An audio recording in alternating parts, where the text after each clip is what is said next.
Welcome to another podcast episode, guys. Today we'll be talking about the Wolverine Trilogy, which consists of Wolverine Origins, The Wolverine, and Logan. This episode was made because I wanted to pay tribute to the 5th anniversary of the Logan movie. And yeah, let's go into it, shall we? So, Wolverine Origins is probably the weakest of the trio, I'd say. Uh, like back then, people ripped into it immensely. You have casual people that prefer the other films because they're a little easier to understand and a little more concise. Then you have things like the comic book purists who were at the time reasonable when it came to the way they were upset about the movie, but then they got more and more unbearable as time went along, all because of Deadpool. So let's talk about why Wolverine Origins is kind of weak. It's trying to go for that sort of backstory on Logan himself. How he became Wolverine, how he got his powers, his adamantium skeleton, and I think the structure itself isn't that bad. I think what made it work was the fact that they were trying to sort of make it look like this bit of sort of like incoherent thing where um, like Logan just like there's like time jumps within it, and it's just showing off how huge Logan's history was, given how he was pretty much best known for like living so long in his life. But I don't know, man. Just part of it feels a little too hard to catch up with. With how many times they like jump from time period to time period, yeah, like it's kind of like hard to keep track of, especially when it comes to going from his past as a boy to him being involved with the World Wars and the Civil War to him like dealing with the likes of Stryker and Victor Creed, along with things like having him like meet up with the likes of Kayla Silverfox. Like so much happens within the single movie. It's like they're trying to make it so packed in. Like it kind of reminds me of how people complain about the Avatar movie or the Last Airbender, not the James Cameron Avatar, where they have so much packed in for a single arc. But I mean, here it's not as bad as that, but it's still a little like either it has to be much longer than it currently is, or they have to split it up in two because it's pretty much less than 2 hours, and a lot happens in 2 hours. If it was around like 2 hours and a half, or maybe even 3 hours, perhaps some of this stuff would be a little more fleshed out. But like, just so much happens within it, it's kind of hard for you to remember most of it, or to keep track of what's even happening. I know for a fact that there's stuff like Gambit and um, like the Blob, who is kind of like a bit of a sort of like a wild card because no one expects him to be in an X Men movie given the tone of the series at the time. But like, yeah, they're involved. I will say that it's just kind of like one of those things that like, don't expect when it comes to um, the story at the time. Gambit makes a little more sense for next movie. The Blob is kind of random because I think people weren't ready to see. I think people were kind of expecting him to be there, didn't expect him to be there, but it turns out he was. So it works in terms of the approach because I don't think people would really like. I don't think Fox at the time would have wanted him to be in as a main character for one of the other movies. So why not have him in this one? Might as well. That's the only thing people are going to remember him for. I mean, to be fair, this movie itself isn't terrible, 100%. Like, Hugh Jackman's performance was not too terrible. I mean, not too terrible. It's kind of like not doing much service. I mean, Hugh Jackman's Wolverine's just great. It's awesome. It's iconic. It may not have the same sort of iconography as Tobey Maguire's Spider-Man in terms of Marvel roles, but yeah, it's great. Everyone else does a decent job with their performances. I just think that the story itself is like far too packed for a movie that's kind of short. Now, people complain about are either selective or complain about roles that evolve around people being very like having all these like long stories that go up to 2 or 3 hours. So, what's the difference between the expectations people had back then and people having sort of like these expectations now? Well, I think it's just like the way film bros complain about, like, oh, it's so long because I can't pee in the theater. I mean, if this movie was like around like 2 hours and a half, it'd be acceptable. 3 hours, maybe. 3.5, not so much. But it's just so they got to cut some stuff out, or you got to make it a little more coherent. And of course, we even talked about the elephant in the room, that being, well, two things. First up, Wolverine's claws. The CGI on them is not that great. Now, in the older films, you could excuse them for just being a little more experimental, how they handled it. They weren't really good at doing this sort of thing when it came to his claws, so they're just trying what they can. Here, though, when it comes to the fact that Wolverine himself just has these CGI claws that don't look that great, yeah, it's noticeable. And especially during like the scene where he's in the bathroom and he's just like looking at them. Like okay, if this was 2000, like no problem, that'd be fine. But this is 2009.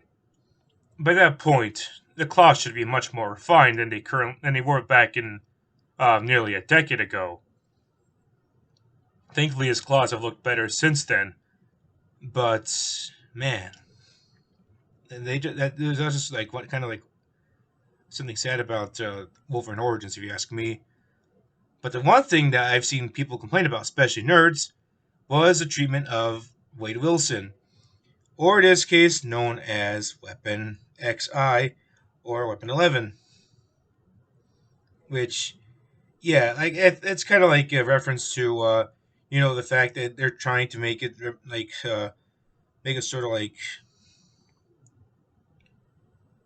But the one thing that people still complain about to this day is the treatment of Deadpool here.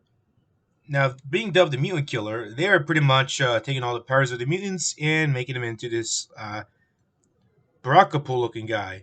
Now, back in 2009, that made sense because Deadpool was best known for his appearance. In addition to him having his specific personality, where he was like wisecracking, fourth wall breaking character, and especially with the fact that he evolved from being this sort of like parody of Deathstroke with a bit of an appearance similar to Spider-Man back in the 90s where he debuted. So it made sense for people to be upset about that. But in to this day and age, people that are still complaining about Barakapool really need to like move on for that sort of thing. I mean, the first Deadpool movie came out back in 2016 and we got that. In fact, I think people haven't really been complaining about Barakapool after that. I mean, they've made some shade towards him here and there. I mean, throwing shade every once in a while when it comes to the ridiculous appearance. But yeah, like if you're still complaining about Barakapool to this day, it's like move on from him, man. It's like it's over. Like they even made fun of him in Wolverine Origins. It's like we get it. You hate him. Like Fox probably got tired of that before they got absorbed in. It has been used since then. In fact, they made Wolverine Origins uncanonical. So not what you complain about here. But like, yeah, like I think nerds are still upset about Barakapool to this day. Are kind of like all the idiot G1ers are still complaining about Michael Bay Transformers. And all the smartasses that think making fun of Batman v Superman is funny, even though it's like getting tired. So yeah, I'd say that Wolverine Origins on its own really isn't that great of a movie. I mean, it's not 100% terrible. I've seen worse, but I just think that for what it's worth, you're probably better off just watching the other X-Men movies that came out at the time. Hugh Jackman was great, obviously, but just the rest of it really wasn't that great. And I just remember now that there was a bad CGI moment with friggin' Charles Xavier, who looks pretty bad. I mean, the fact that he has a CGI was just like, yikes. They're trying to de-age and make him look young, but nah, no, it doesn't look that great. Let's be real here. And certain versions of the scenes have Deadpool pretty much like getting his head from like the rocks and trying to like shush the audience, which is meant to be some sort of like reference to his character, but uh, okay, I think we're gonna move on from that because I don't want to become the same nerds who complain about Barakapool. So yeah, Wolverine Origins, not that great. Not 100% terrible, but not that great. After Wolverine Origins made its own debut, after the release of Wolverine Origins, we settled for a bit with a bit of a soft reboot for the X-Men timeline, as well as a prequel. Well, both of them at the same time, as a two-in-one sort of dealie with X-Men First Class before we went into the Wolverine, which took place after The Last Stand, and already there's an advantage towards that film over Wolverine Origins. The Wolverine, in spite of having a simple title, does have a bit more creative work for it as it was able to take place after the events of The Last Stand. It's able to respond well to what Wolverine did. He's still guilty over killing Jean Grey, even though he had to because he was being all corrupt and powerful. And the story itself works quite well, and it's also got a good backstory as to what drives the plot forward, apart from Wolverine's guilt of killing Jean Grey. Set in Japan, Wolverine must find a way to redeem his guilt. At one point, he's stripped of his healing powers, and that leads us to a bit of an adventure of him pretty much trying to survive at the best of his ability as a way to um, like make sure that he's able to free himself of the guilt, especially when he goes against the deadly samurai. And yeah, that's already a much more interesting story because like it's much more appealing than having a bit of a convoluted backstory to it, especially after the way Wolverine Origins turned out. Um, yeah, I definitely say that it's much better done this time around. The people involved in the movie, I think, knew how to do things better. Um, I like the fact that we also get to see, a better done action. The action of Wolverine Origins was all right, but it definitely does feel a little more archaic than the way it turned out with the Wolverine. It's a little more pristine, a little more sharp, a little more precise. The bullet train sequence though, definitely gives me some Spider-Man 2 vibes with it. Although Wolverine doesn't have any sort of way to stop the train, it's more so just him trying to go up against the people that are going after um likes him and everyone else that is associated with him, if that makes sense. But yeah, it's pretty much a great way for him to go up against the Yakuza gangsters, as well as having him try to survive. And this is, and keep in mind, this is before we even get to like Logan, where he's pretty much on his last few stretches of his life, which is pretty amusing to say the least. The climax though is very lackluster, which kind of pretty much just seems a little simple. It's like they already come up with this really good story, but ultimately doesn't work out that well. Um, Especially with the fact that it's pretty much a great way for us to have Logan pretty much try and redeem his character after what happened in the Last Stand. But it ends with Mariko pretty much going up against the Silver Samurai, and yeah, it's kind of a cheaper ending. Not terrible, but I've seen better attempts at a similar sort of a climax. Um, Especially with just how the claws are severed, but it manages to especially just how how things go. It's just kind of weak. It's it's not terrible, but I just think that it could have been a little more impactful if it was just more Logan trying to do what he can to survive, even if it reduced some of the help of the other side characters. I will say though that because of the lack of any sort of prequel necessities, and with it taking place after a previously released film that was released that was set before the events of the Wolverine, I think there's a lot more leeway for it to work as a story compared to Wolverine Origins, where it tries to put in so many things, but ultimately it doesn't work that well. There's a lot less stuff happens in this movie, and the fact that it's around 2 hours benefits it that way. It's kind of funny though the fact that you get a more straightforward story for the Wolverine, yet it's a slightly longer movie compared to Wolverine Origins, which was much shorter, but they crammed in a ton of stuff in it. which didn't really benefit it that much.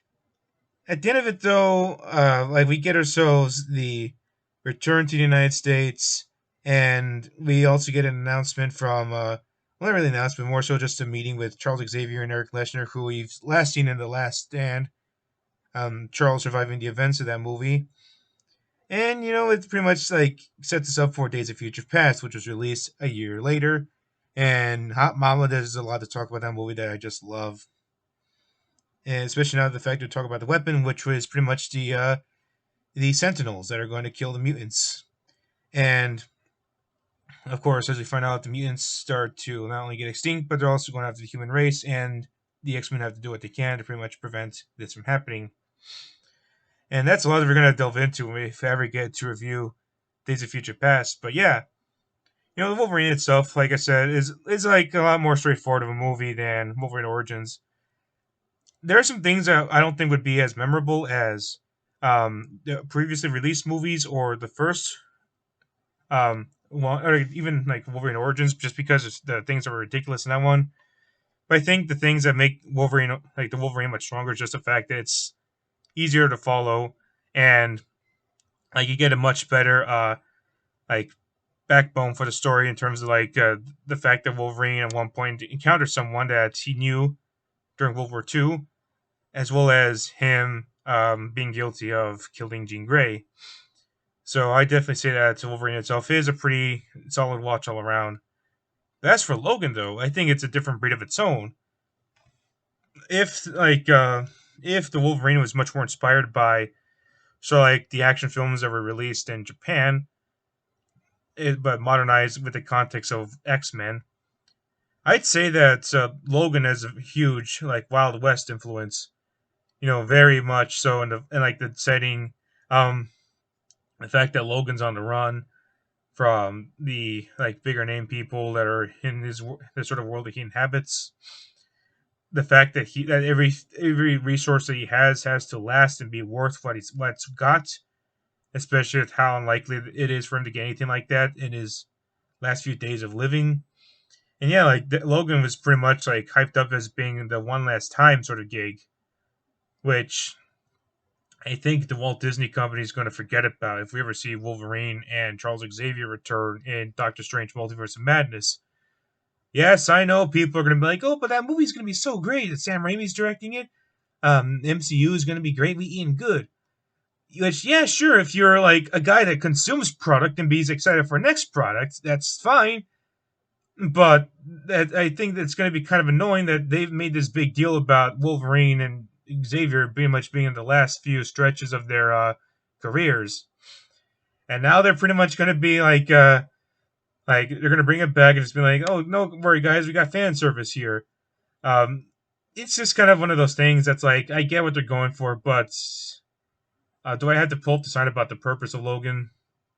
I know multiverse thing and whatnot, but it's just like it's kind of like No Way Home, where it's cool to see the legendary characters return, but at the same time, it does make things a little kind of meh in terms of how things work with the context of them being brought back after like some of the more impactful moments of their encounters, especially for the Raimi trilogy characters, where the villains themselves very much had their last few stretches of like their lives, and like in the case of in the case of like at least the Green Goblin and Doc Ock, it wasn't that like happy of an ending for them.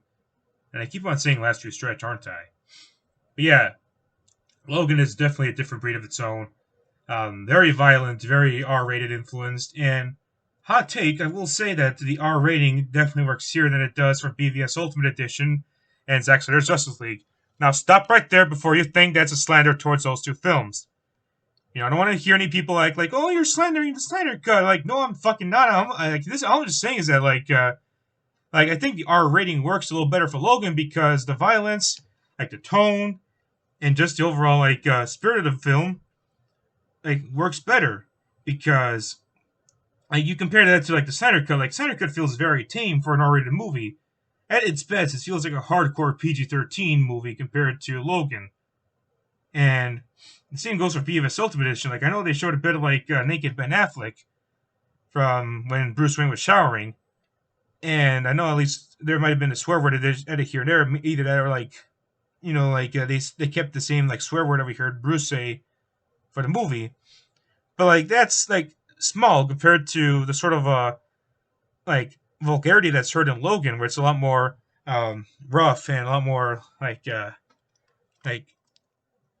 beaten up and whatnot. Very pretty much in its last few days of living, you know, if that makes sense. I'm pretty sure that's still not going to stop any people if they even care about like commenting and saying that like I'm a fake fan and whatnot. But like all I'm saying is that a lot of people these days definitely love to go with the sort of like R-rated movie influence.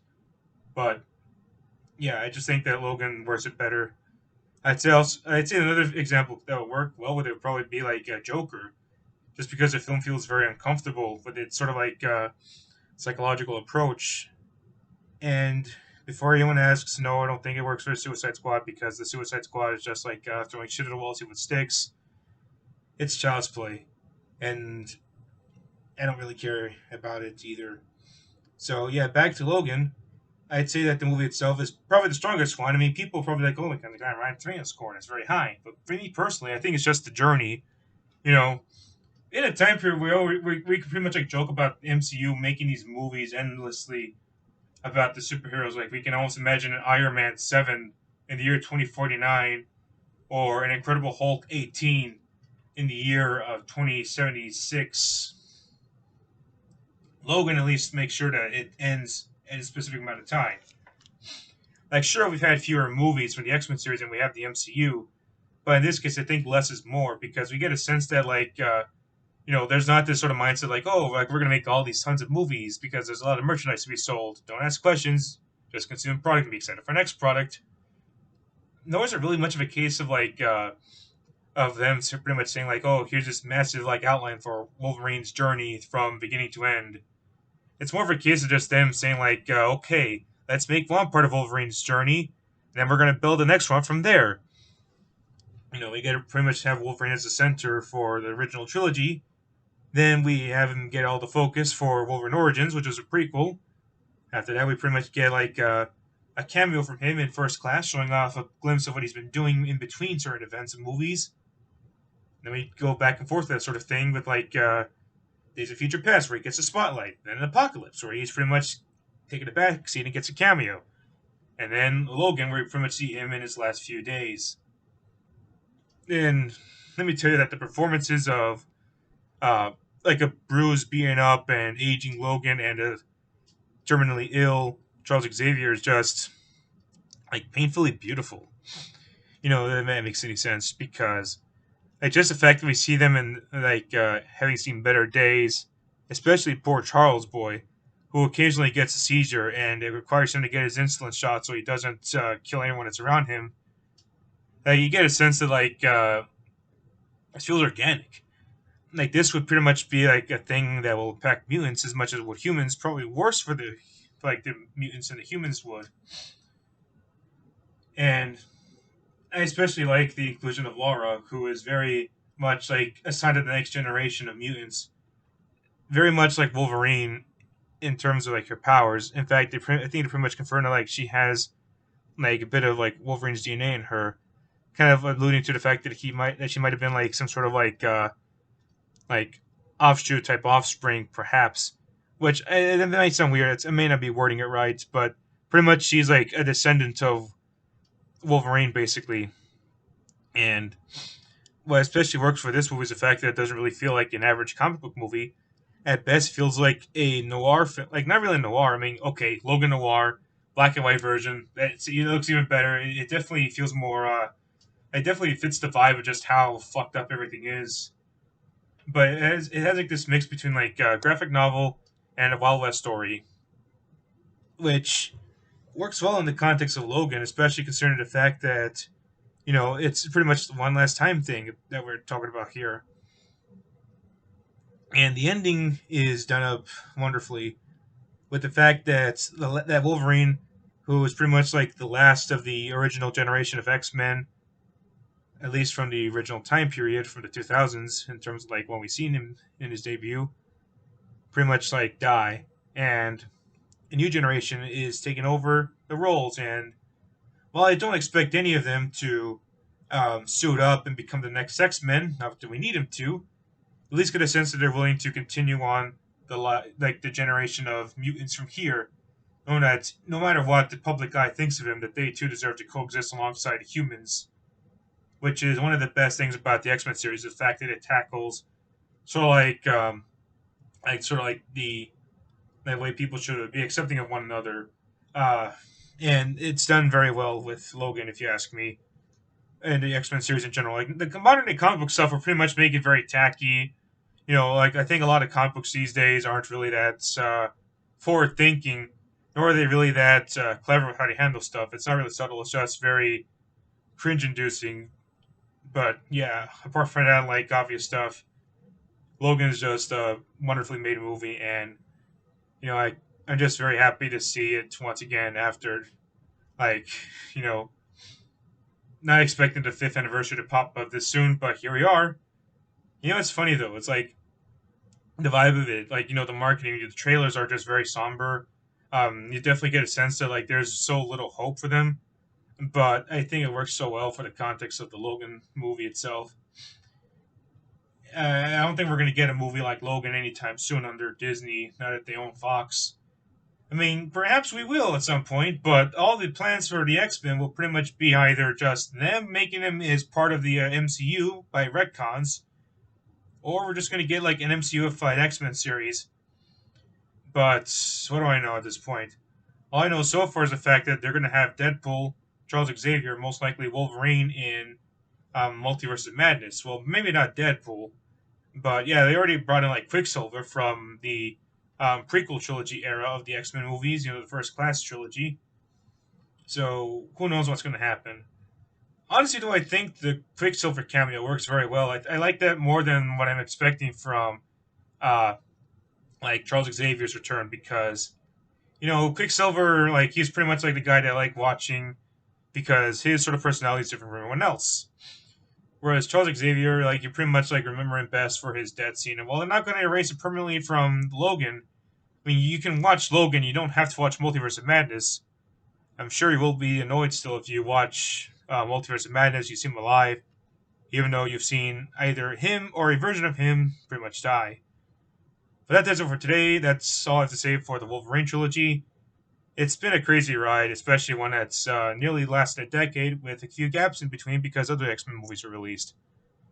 Honestly, I do think that the Wolverine character should retire for now because not because I don't want to see Disney do anything with him. I just think that like Wolverine as a character is just so associated with Hugh Jackman. But unlike Christopher Reeve Superman, um, who I think like was kind of like flat and uninspiring, especially the fact that he aged like milk. Or Tobey Maguire's Spider-Man, who he's great and iconic, but you can still have other Spider-Man coexist. And No Way Home, even if that movie isn't 100% perfect, you at least get a sense that the interactions between him and Andrew Spidey and Holland Spidey are not too shabby. I just think that Hugh Jackman's Wolverine is just like the Wolverine. Like you don't need another one. And I just rather like they retire his character and not do anything with the Wolverine character for a good while because Logan is just the perfect swan song for our uh, like Berserker Barrage guy himself. So that does it for today's episode, and I'll see y'all next time. Take care.